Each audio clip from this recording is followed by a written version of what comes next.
Hello, and welcome back to the Caregivers Journal, where we're talking with real caregivers about their caregiving journey. I'm excited to introduce our new co-hosts, Cindy and Christina Hardenweiss. Make sure to stay tuned after the show for Cindy and Christina's Adaptive Equipment Corner's Caregiver Tip of the Month. Well, welcome everyone to the Caregivers Journal podcast. I am your co-host, Lance A. Slatton.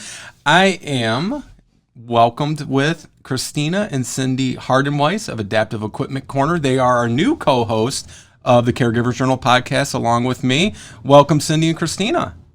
Hi, Lance. Thanks for having us. We're super excited about doing this with you. This is fantastic. We love meeting people and getting to talk to them. And it just, especially caregivers, it's just kind of right down our alley. Yeah, it really is. Right. So we appreciate the opportunity. Well, we're honored to have you guys. And we also have Lisa Nigro as our family caregiver joining us for this chapter. Lisa, I'm going to come back to you in a moment and have you kind of share some of your story and what makes you a family caregiver. But Cindy and Christina, why don't you share with our viewers and listeners who may not already be familiar with the two of you, kind of what your background is and what the two of you are doing when you're not on the Caregivers Journal podcast. Sure. All right. Well, I am Cindy, and I'm a physical therapist, and I've been practicing for about 30 years, mainly in home health. Still do some of that through our Illinois Assistive Technology program, visiting people, working on fitting them with the right type of equipment to improve their function. That has a lot to do with our Adaptive Equipment Corner business as well, as far as helping people improve their function and stay safe while they're aging in place. Yeah. And I'm Christina. I'm a speech language pathologist. I've been in long-term care, practicing in long-term care for probably about 25 years. And I've really enjoyed working with patients that are living with dementia in the memory care unit. And the families, their caregiver families. And I also work with a lot of people, they don't realize with speech therapy, Lance, that besides speech and language, that we also work with people that had difficulty swallowing. And that was really, I was surprised in grad school, but it really turned out to be one of my favorite things is helping people after they've had some kind of a disease process that's decreased their ability to swallow safely and maintain that functional independence in feeding themselves and then swallowing and maintaining their nutrition. And I really enjoyed that. It's very rewarding. Yeah. Well, and you guys, are now co-hosting with us here on the Caregivers Journal podcast. What are you hoping to bring to the viewers and listeners as new co-hosts on the show? Well, we really hope to, delve into the caregiver journeys, the different journeys. That's one of the best things about what we do. We love talking to caregivers, hearing their stories, really getting to know, because I think really when you relate, there's a lot of carryover from one caregiver to another. You can learn a lot of things from each other. And we are professional caregivers, but we are also moving into that family caregiver stage. And it's just very interesting to hear from different caregivers what their journeys have been or what their journey is currently and learn from them. Yeah. That's one thing that I miss the most about not practicing anymore is that engagement with the family caregivers. It's just, when I was in home health, I did home health for a short stint in my career. And what I found out quickly is there is so much equipment out there or so many life hacks that we could tell people about. It's just that they didn't know that it was out there. So I found it rewarding to be able to make that connection for the caregiver with my experience and say, you know what, if you did this or if you use this product, it would make your caregiving journey just so much more easier on you physically and help maintain your loved ones' functional independence and their dignity. And so that's kind of what I'm hoping that we can continue doing on the Caregivers Journal is connecting again with the caregivers and seeing if we can help, even just listening and validating and making sure that everybody realizes that they're not alone. There's a lot of similarities that are happening. So that's absolutely a good one. Yeah. I like everything you guys just said, which maybe we should do a show together. I don't know, but we, you had mentioned, how, sharing resources and support and tools and letting them know they're not alone. two of my biggest things are take care of yourself first so that you can properly take care of your loved one. And then also that don't feel like you're alone, but being a family caregiver, it can be a very isolating feeling. And that's why I, really came up with this idea for the show because, with All Home Care Matters or Conscious Caregiving that I do with Lori LeBay, we're talking more on a high level conversation sometimes. And I think it's so vitally important to reach the family caregiver, the caregiver who's the boots on the ground, who's living it still, or maybe has lived it in the past, that day-to-day journey. Because that, I was a family caregiver for my father, but I'm so far removed from that, I can relate to it, but not on the same level I could have maybe 10, 15 years ago. And I think they need to have a voice also. And as you mentioned, with getting those resources and equipment to them, you guys have a wonderful show that you do. It's Rolling with Ruby, right? That's right. Ruby, that's right. And it's a lot of fun videos. It's probably not my format that I could do and feel natural doing it, but you guys just do it so wonderfully, and it's really a joy watching it. And we're just glad to have you here and to call you friends. Last thing before we go to our guest today, Lisa Nigro, is where would you like people to go to learn more about the two of you? We have our website, aecorner.com. We started this journey on YouTube. So Adaptive Equipment Corner on YouTube is where we house most of our videos. So that would probably be a good place to start if you're new to the corner. That's right. Yes, and we'll also have that on the screen and in the show notes. So thank you both. I'm looking forward to this. I think it's going to be a lot of fun. But today we're here for Chapter 4. That was a big introduction, Lisa, so thank you for bearing with us. I love it. Yes, and we love having you here, and Nick's with us also. We'll say hi to Nick. Yeah, let me turn the camera so you all can see Nick. There he is. Hey, Nick. So Lisa, Just hanging out. you're a family caregiver right now for your son, and he had suffered a brain injury in 2015. 2010, you were awarded the Presidential Citizens Medal for your ongoing community work and has been featured in magazines such as People, Mirabella, and most recently Parade magazine. And I think you're a testimony, and this says this in your bio, but I would agree with that you've been proven that one person can lead to making a difference in the lives of others. So thank you for all that you're doing. But without further ado, I'd like you to kind of share a little bit of your background and your story.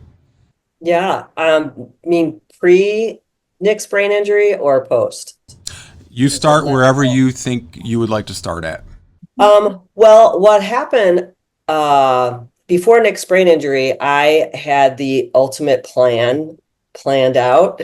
And what happened was, early on, I've always done community activism all my life. So I've worked with the homeless. I've worked with people who are underserved teenagers, sexually abused teenagers. I've also was a Chicago police officer for a while. And right before Nick's brain injury, I planned my life in a way because I had a bunch of school loans that I knew had to come due. And so usually in community service, you don't really get paid wildly a lot of money. So I decided I was going to get a real job, and I got a job. And I also had I had a part-time job and a full-time job at the same time. And then I blended it, and I was making finally really good money and paying my bills and doing all the things. Literally, that was only for 6 months. And then everything just blew up. And Nick, out of nowhere, had a heart attack. He just moved back to our house. He was living on his own for a while, and he just moved back to our house, kind of like a little in between before he's getting another apartment. And he's a gamer, and he was a musician and an artist, but he's mostly a musician. And he's also at that time, 23 years old. And so he would spend his nights, gaming and talking to his friends and doing all the things you do until 3 a.m, and then sleep and get up late. And so the night before his heart attack, because that's what caused his brain injury eventually, he went to sleep at 9 p.m. and which is totally out of character and weird. And so, but I just thought, okay, well, people get tired, and that was it. Yeah, that's what I'm talking about, buddy. And so the next morning when he woke up, he told me he was just tired, and I thought nothing of it. And the reason why I'm saying this is because a lot of people think like they might do something different, like, oh, if I just knew, I would do something different. I'm like, I don't think so, because basically he just maybe had like the flu, you know what I mean? Like nothing big. And then I made him soup. And the next thing you know, I walked out of his room and I heard this crazy noise, which I'll never forget. And he hit the floor and then he died, and I had to do CPR on him. And weirdly, my husband was home at the same time. So he called 911 and did all the things. And bottom line is that apparently Nick had a virus that we didn't know about. He didn't know about it either, that affected his body so much where he had a heart attack. And then the heart attack is what caused his brain injury. And he has something called an anoxic brain injury. Although recently I just found out he also has traumatic brain injury, which I never knew until literally 2 weeks ago, which is something that definitely, we can talk about, like how sometimes you get information later, but it has a really profound thing that I lesson with that is, I'll just say it now. Okay, let me just say, I recently went to a neurologist for Nick because he was having seizures, but then he stopped having seizures. And so now he's completely off his seizure meds. This is a new neurologist looking at his CAT scans, looking at everything. She pulls up his CAT scan from like a week after his injury. And she is just talking me through the CAT scan. And she said, oh, he has a traumatic brain injury on the frontal lobe here, and on his temporal lobe. And I was like, no, he has an anoxic brain injury from the heart attack. She's like, oh no, yeah, he has that here, but he actually has trauma here, and here. And I was like, wait, what? And so then it all like came together in my mind. And why I'm saying this is because all the time that Nick was in the hospital and in a coma and then coming out of his coma, they told me that he'd be in a vegetative state, and all the doctors, and not all, many of the doctors, many of the nurses, they were just kind of wrote him off. Like, this is what happens when he's going to be in a vegetative state. Don't get your hopes up, whatever. But that's because they had that information, the 3 traumatic brain injuries and the anoxia. Like, you're not supposed to get it. I did not have that information. Mm-hmm. And not having that information let me raise the bar. Let me choose a different path for Nick. Let me try a bazillion things that I wanted to do as a caregiver, trying to get him, his brain, because your body is always made to heal. Like, that's all its job is to do, is to keep healing itself, including your brain. So I knew the neurons would be firing. I knew they're trying to find a new pathway. I knew all the things, but because of that, I didn't realize that it was a very, very, very severe. I mean, I knew it was really bad, but I didn't get how bad. And I think that was the gift in a lot of my journey with Nick. And I also think it's kind of a cool thing to say, like, what biases do I have when I'm working with someone, or, already, and maybe I should release that and see if there's another way, another path. You know what I mean? If I had the energy as a caregiver, then I think like the medical community should just be like, hey, if she wants to do it, like, let her go for it, But a lot of times it was the opposite. I had to navigate expectations of the medical people and also family members and friends. It's always navigating their expectations. And I think that was my most challenging piece, is navigating expectation. If someone said, what's the hardest thing? It wasn't like learning to transfer, how to do a catheter, or, suctioning, or when he had a trach, how to care for his trach. It's literally navigating expectations. Real quick before I go to Christina, Lisa, you're still a family caregiver right now for Nick. We saw Nick here with you today. What was your biggest challenge when you first started on the journey? Now, present day, what would you say is your biggest challenge? And maybe it's the same thing. Well, it's still navigating expectations, because it just literally happened, recently. But, the first year, I always say that the first year, I literally don't remember I was in like serious, like in the mix, you know what I mean? And I was just doing whatever I did. Thankfully, we live in Chicago. We have a hospital that was called the Rehabilitation Institute. Now it's called Shirley Ryan Ability Lab. And they're made for people like Nick. And also spinal cord injury is their big thing too. But brain injury, spinal cord injury.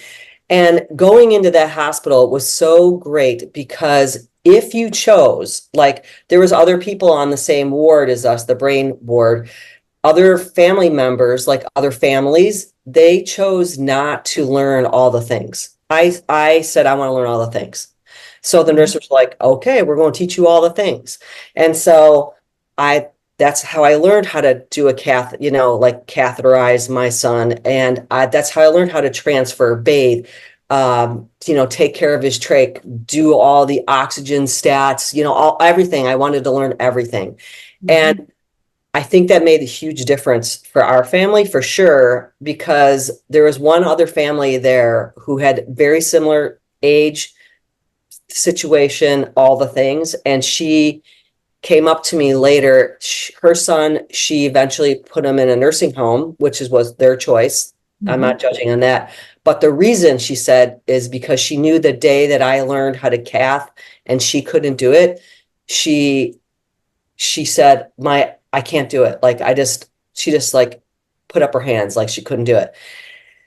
So my encouragement to families is like, I know you think you can't do it. I know, because it's super scary. But I feel like the facing your fears and moving through it and also failing over a few times, but having like the medical team and, people like Cindy and Christina, like if they were in your world at that time, they're like could coach you through something. Like the only other thing I could think of, this is like so rando, but when Nick is a twin, so I had twins, and I was breastfeeding my twins. And when you're a new mom and you're trying to breastfeed and sleep and everything, I couldn't figure it out.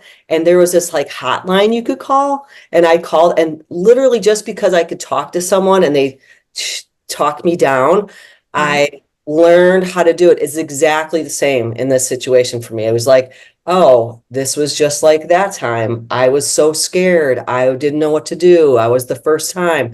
And finding and listening and just knowing like, there's the day that I pulled out his G tube by accident, transferring, popped out. I flipped out, that whole kind of thing, all that kind of stuff. I get all scared. But by the time I got to the emergency room, the nurses were kind of giggling and I was like, you're laughing. And they're like, we're not laughing at you. This is like the thing that happens to people. You know what I mean? Like this is the challenge. So yeah. Did they answer that?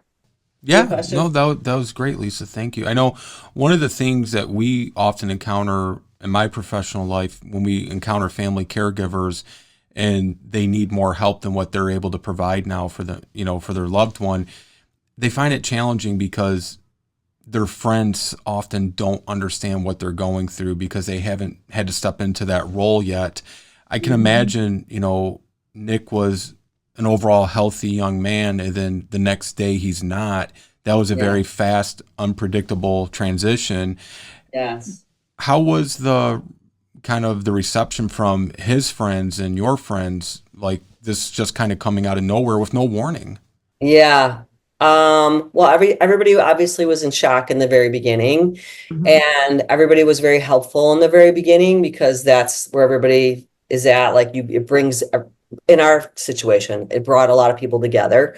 But I kind of think that I've never had breast cancer, but I've had friends who had breast cancer. And so I feel like the same thing. It's like triage comes and then life happens, or fear all of a sudden overtakes people, or whatever it is, they separate, and it's not like you find out who your real friends are, in air quotes, I'm putting that.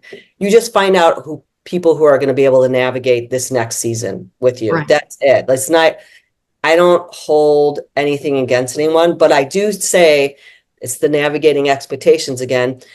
People think like you're supposed to be they don't want to hear that Nick is still in the hospital every 3 weeks for the whole year. You know what I mean? They want it to be some kind of joyful combo. And I'm like, So what I do sometimes with some people, because I know they're fragile in ways, and also we don't have that same give and take relationship anymore. I'll just say, yeah, we're living day by day, doing our thing.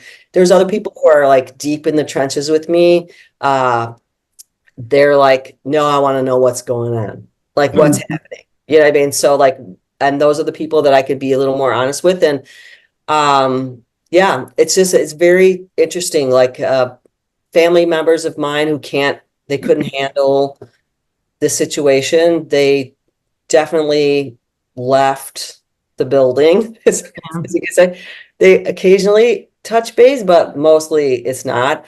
So yeah, it's a myriad of people. But you know what's really cool is that well, first of all, I believe that even friendships, everything has a season. Even if before an brain injury, there's people like you grow differently spiritually, like in work or anything, you know what I mean? Just you live life differently, things change.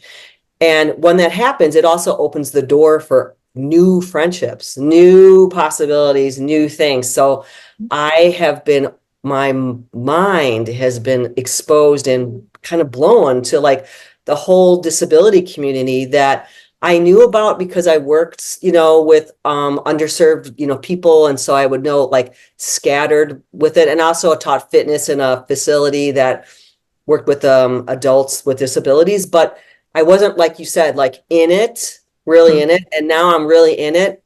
And I see like how communities are formed, how people help each other out, how now there's social media. So there's like ways that even online you can figure things out together. You just like in the anoxic brain injury community, I'll just put in like, hey, have you ever had this happen? Or I'll just go in the search bar and just put the problem in the search bar, and then boom, all the posts come up, and then I just read and figure it out that way. Yeah, so it's very interesting. All right.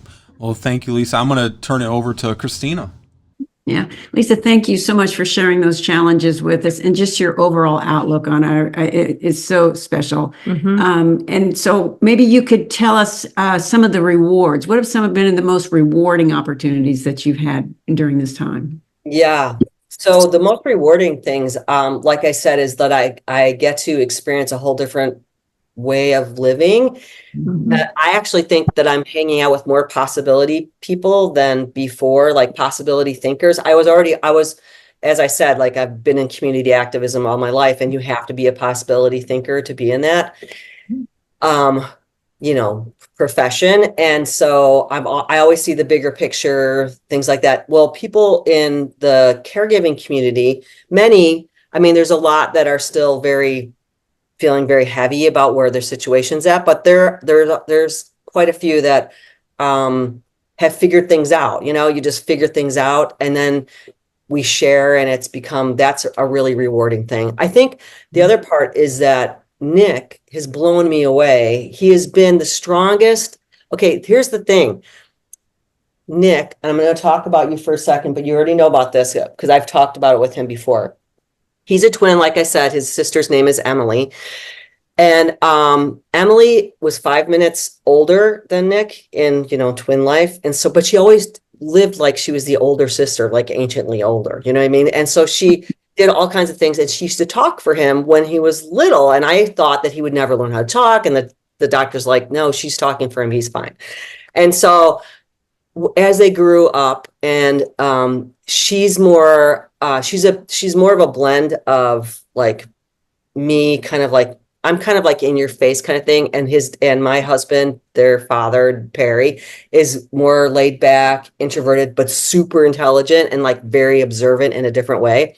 So she has like a very good blend. Nick is the kindest, like helpful, like the guy that you would call, in the middle of the night thing, like, but that made me nervous when he was growing up, because I was like, oh dude, he's going to be like a doormat. People are going to take advantage of him. And I'm flipping out, like, and I'm going like, listen, there's boundaries. And I go through this whole convo.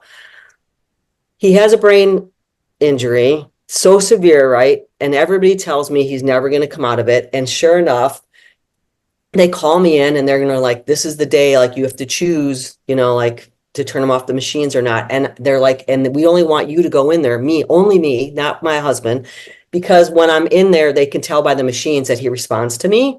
So I'm like, okay, so they turn down the machines, and which means that he comes out of his fog and he stares at me in this way that I will never forget. It was just like this burning stare, like, listen, I am here. Yeah. Okay. Do not give up on me. And I was just like, I'm not. And there's a nurse in there. Her name is Tamara, and she's still in touch with our family because she was flipped out. You know what I mean? Like, it was like a very significant moment. And he's like, listen. So then he comes out of things and they're like, whoa, he can't, this is remarkable. I know, Nick, you are remarkable. And that's the thing. He became and has been inspired so many people that he has blown people out of the water. I brought him back to the hospital. I have a tattoo on my arm that says 2127. That's the his intensive care room that they told me he would never leave. And I brought him back. And the doctor, when I was walking down the hallway, wheeling Nick, okay, so Nick's still fully disabled, nonverbal, all the things, right? But he is really like achieved so many things. He can stand in the stander. He communicates in his own way. He has a huge opinion. When we went to go vote, he votes differently than me, and it drives me crazy. And I'm like, oh, like, why? Why? That's the best part. You know what I mean? And I was like, oh my God, I thought I was so worried about you, thinking that you're like the king, like you're like a warrior, you're the strongest. You know what I mean? Like, it just blows me away. That's the most rewarding part. Like, just seeing like possibilities and how no one really knows what your brain can do and what you can do as a human, your spirit, and being nonverbal, how you can talk without talking, how you can communicate without words, and how you can do art. I brought some like art. We've been doing art together. So these are like things we do together. Like, we put together these little moss like paintings together. You know what I mean? Like these things. We just were doing, I was sun catchers, like little simple things, but it's like we do things. But the art piece, like, I'm not an artist, but obviously, apparently together we are. That's awesome. You know what I mean? Like, I've learned like so many things, just from being with him, and just his vibration. I don't even know, the energetic vibration of Nick is so powerful, and it's rewarding just to watch. Like today, I'm going to bring him to a facility to see a family member. We go to the facility. It's for dementia care, and I walk in, people respond to him right away. And I love that they find like a common, pure, I don't know, like unspoken thing. Right. I love that, Lisa, that, we follow you on Instagram, you and Nick on Instagram. And I love that you guys do everything. You always have him involved in these art programs. I think I caught one time I saw you guys were making sandwiches to hand out. And making sandwiches to hand out. Making cookies. Yeah. And then Cindy and I were up at the Chicago's Abilities Expo, and you guys showed up, and we got to meet you in real life. And I just love that you take him along with, and that that you guys are able to share those moments together like that. I just think that's fantastic. It's a great advocacy for him. Yes, it really is. It really is. Lisa, when we talk to caregivers, we always want to make sure that we ask them, and we want to know from you, how do you take care of yourself in this situation? How do you take care of your well-being and things that you can do in that aspect? When I get asked this a lot, and unfortunately I'm not going to give the pat answer that people say, like, oh, you need to go exercise and do this. I actually know that I'm I call it the war zone. You know what I mean? Like, I go to my doctor. I have an autoimmune condition, and it gets worse with stress. And so I knew that something was going to happen in this situation. And it did. And I went to the doctor and I was like, listen, think of me as someone who is in a war. Like, you can't tell someone that they have to sleep more or eat better or do whatever when they're in the middle of a war. Okay. It's just not going to happen. What would you say to someone? And they're like, okay, let's just figure this out. And I was like, yeah, I mean, sometimes it's like that. When I'm sleeping in a chair for 2 weeks straight, you know what I mean? I'm going to have interrupted sleep. That's just what it is. You know what I mean? But what I do is I go into the 5 minute zones. Like, I could take a 5 minute meditation. I just go 5 minutes on my phone, 5 minute meditation. Every morning I do prayer. I pray every morning. And that's my grounding thing. I'm very much into my spiritual life in that way. So, but that has been pre, post, during, you know, I mean, that's just part of my thing. Um, I learned how to do yoga in the middle of the hospital rooms. And I actually had done some videos on that because I was like, oh, look, you could do downward dog on this thing. You could I could do plank holds against the wall. I just like, I found a way. And that's basically what I'm saying is like, I don't want to dismiss the situation that I'm in. Right. But I want to find a way to navigate when you're in it. You know what I mean? Like, just find little things to do. More balance. Yeah, and you know, I can't clean my whole house, but I could clean one corner. Right. I can't do all the dishes every night. I'm gonna do them in the morning. You know what I mean? Like, it's just like some things that are just like, no way. You make all these plans, they blow up in like 5 minutes because you can't. But because of that, I go in knowing, like, you know what, all this could blow up in 5 minutes. I'm gonna be fine. Like, you know, and also doesn't say that I don't grieve, freak out, drink a glass of wine. You know what I mean? Like, there's a time, you know, where I'm doing stuff, but the doctors now know, you know, like, okay, you're right. I can't tell you to sleep better, but I can eat better. So I learned how to take protein snacks to the emergency room and the thing, and then I made go bags. Like, you know how people have, like, in forest fires, they have those, like, if you're Yeah. earthquake zone or whatever. I Mhm. have an earthquake of Nicholas bag. Same thing. I have like the whole thing, my Quest bars, my, you know, drink things, my favorite coffee in powdered form. You know what I mean? Like, the craziest things, Awesome. but like all my little things. That's That how is I do it. I do it in nuggets. yeah. And I just honor wherever I'm at that day, and I do the best I can, and that's good enough for me. That's awesome. I love Yes. that honor where you are every day. I absolutely And love breaking it that. down into, like you said, nuggets, because that's really, I mean, you know, the joke, how do you eat an elephant? One bite Yeah, at a right. time, right? That's exactly, that's it. Yeah. Yeah, absolutely. You know, Lisa, with your circumstance in particular, this happened to Nick pretty much overnight, Yeah. to him and your family. And if you had to give a caregiver in this situation early in their journey with a child, whether they're, you know, they're an older child, a young adult, or a young child, what would you give them as a little piece of wisdom or a little piece of encouragement if they're just starting their journey? Breathe. Mm-hmm. Yeah, breathe. Ground yourself, like, find a way to, like, just, even if you have to go in the bathroom for 5 minutes, just to go in there, even to put cold water on your face, take a breath, do whatever. Know that, like I said, my first year was literally, I don't remember it. I Right. mean, I kind of remember things, but not like, I felt like I would remember more than that. But I also don't remember my wedding. Like, Yeah. Mm-hmm. it's just like, I don't know, when it's overwhelming, it's like beep beep, you know, Yeah. my mind goes, I'm on autopilot. Mm-hmm. Learn, but my big thing is learn as much as you can, ask as many questions. And if someone is like, why would you want to know that? You know, like, poo-pooing your thing. Just be Mhm. like, take a breath. Just be like, that's another human being.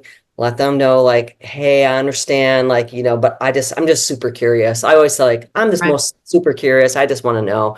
And then you just and also research and do a lot of research, because I find things on my own.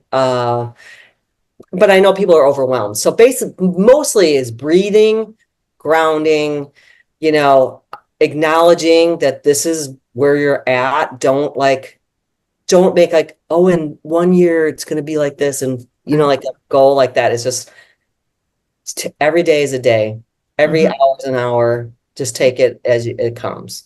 Wow. That's right. Wow. That's right. Lisa, have you had any surprises? So moments of, I'm sure you've had lots of joy and humor. Have there, in your caregiving journey, have there been any that have caught you off guard or surprised you? Moments of joy or humor that just you didn't expect? Well, sometimes Nick will just speak up, you know, like, and say things. Well, he does say something that's super powerful to me. The one thing he can say is I am.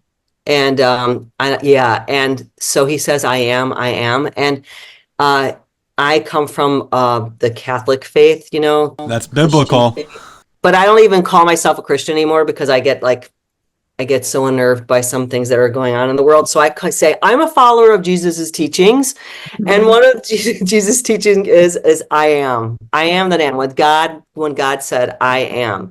And I was like, wow, like that blew me away. Like that whole thing blew me away. I am. Also, just 2 days ago, we went to the eye doctor. Nick's having a problem with one of his eyes, and we're trying to save it. And last year, they had to sew it 3/4 shut and just leave a part of it open. And it was really hard for Nick because he could see out of both eyes, and it was just really difficult. You can just imagine, you know? Right. So eventually I said, can we open it a little bit? And they did. And when we opened it, he could move his head around. It was like a totally different thing. All this information's coming in and I can tell. Well, the doctor just said, I feel like we need to sew it shut again. And I was like, I don't think so. Like, we have to try everything and humanly possible to save it, you know? And I mean, without sewing it. And so she's like, but I think it is. And then he said, And I said, did you hear him? And then he kicked his legs up. And I said, I'm telling you, he's telling you, no, you know, like that's the last choice. And so when those things happen, I can tell by the people's faces, like, whoa. Or when I won a card game recently at the Dementia Care Center, I lost 15 card games in a row and I finally won one. And I went, woo, I won. And Nick was sitting next to me and he went, woo, like that. And I was like, yeah. And everybody was like, boom, you know, like just a little moment. Yeah. It's so amazing.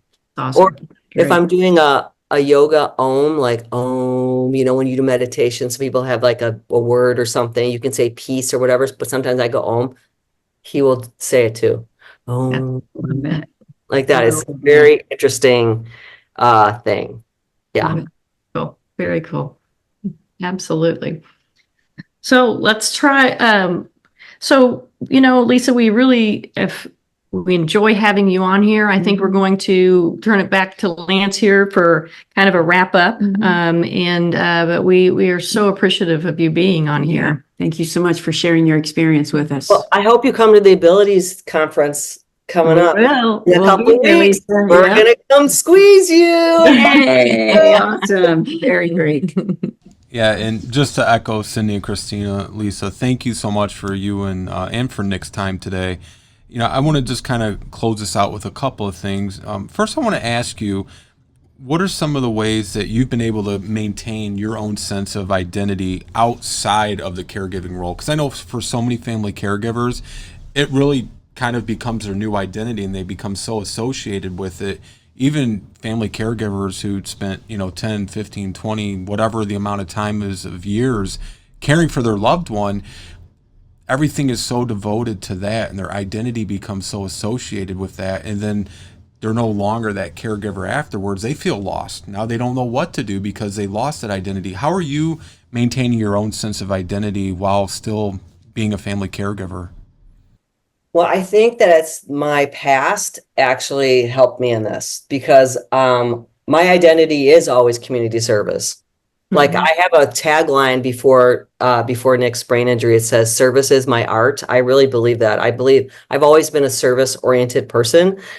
So well, if this season ends in some way, I'll be serving in another way. And that is just the way, that's who I am as a person. This is who I've always been. And so I don't really feel like I need like, I don't need to have like an identity like that. You know what I mean? Like, because I've already, this is what I do. I'm all about service. So yeah, I'll be serving somehow, saving some cat, dog, something, you know what I mean? Like what, I don't know the environment, I don't know, you know what I mean? Like what it is. So, yeah, I know that's not helpful for other people who really need to have like their identity, but, yeah. But you're doing what you love, though.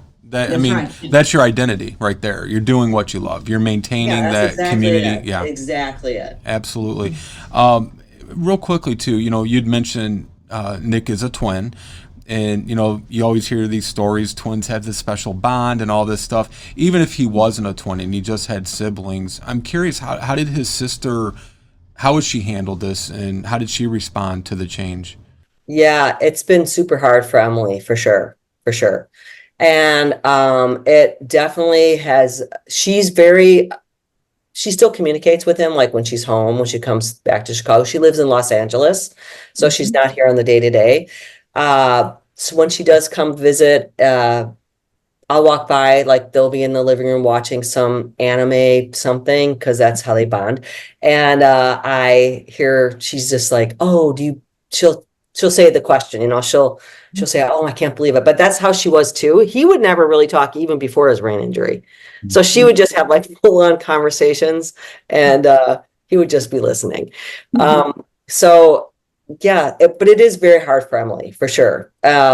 Because and also his friends, a lot of his friends, it's very hard for them. So because that piece, and also I say like Nick, that Nick is gone. You know what I mean? Like I have grieved that. This is Nick 2.0.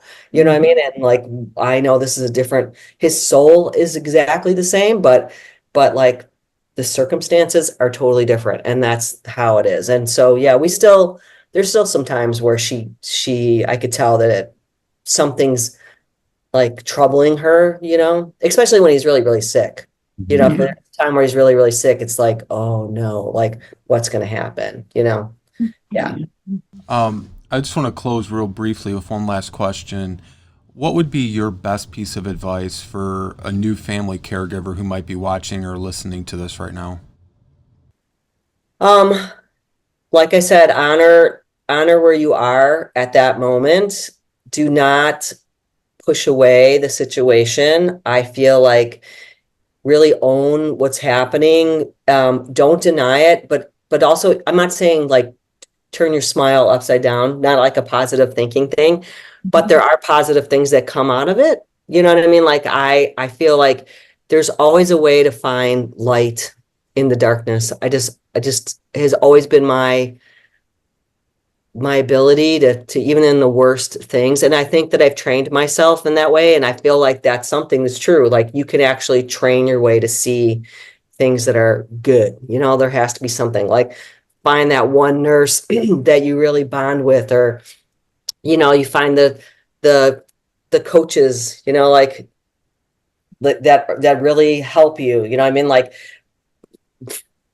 Like even Cindy and Christina, when on their like Instagram page or their YouTube thing, if you reach out to them, like they'll respond. That's the thing I love. Like when I post, like when I see something that's super cool on your thing and I say like, that's so cool, you'll respond. You know what I mean? Like touchstones that way. It's like create touchstones, create those things. And yeah, but I'm really about breath work, about grounding, and grounding, I mean, literally putting your feet on the ground and just imagining that the earth is holding you, because the earth is holding you. Like there is a way that you could be held, and just find the little times that you can,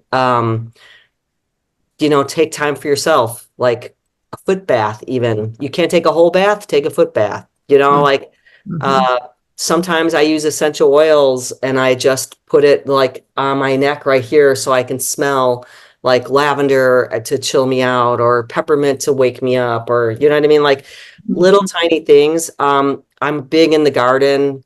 yeah, there's a million things I could say, but a lot of the things I just say is like, but I really just say like, I don't feel like we should push away hard situations, because there's ways that we grow as human beings, and that there's a, like the diamond thing, isn't it? Like diamonds, like you pressure and it becomes a diamond or everything.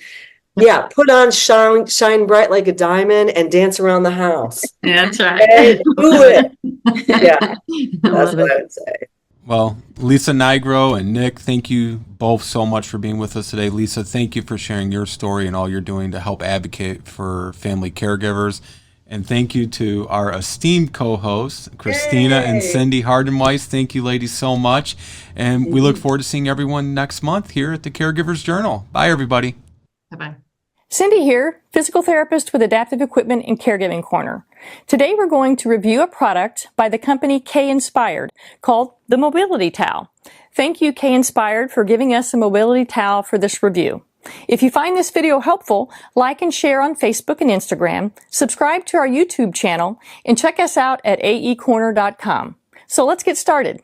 So this is the mobility towel. It was designed for individuals who have limitations in movement, whether it's from weakness, pain, poor balance, or lack of motion, causing difficulty reaching their feet or legs or back when drying off after bathing.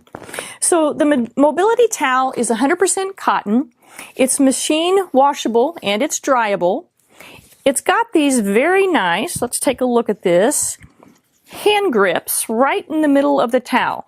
So if you have trouble with grip, you can actually just slide your hands through this and still mobilize it. But it has these very nice grips here. And then at the bottom of one end, it is weighted. So there's 3 ounces of weight on each side of this towel, totaling 6 ounces of weight. And the way this works is with the weight and gravity, the towel actually applies enough force to assist in drying.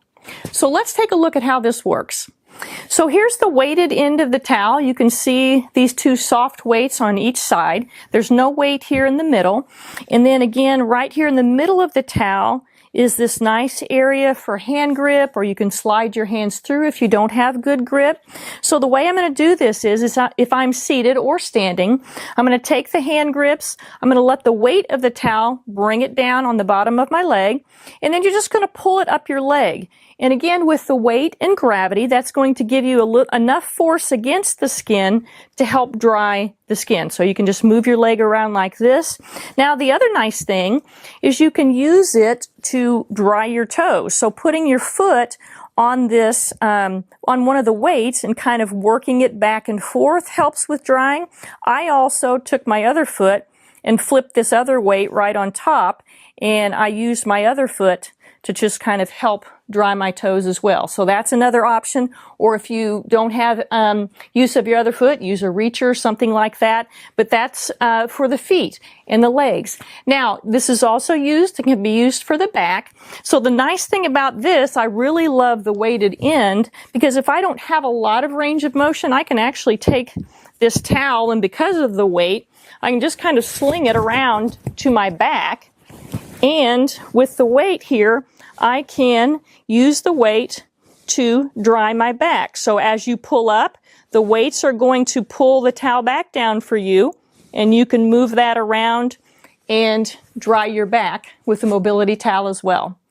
So that's a mobility towel. We at Adaptive Equipment and Caregiving Corner feel like this is a great product for anyone who struggles drying their feet, legs, or back after bathing, helping those individuals to maintain their modesty, dignity, and independence.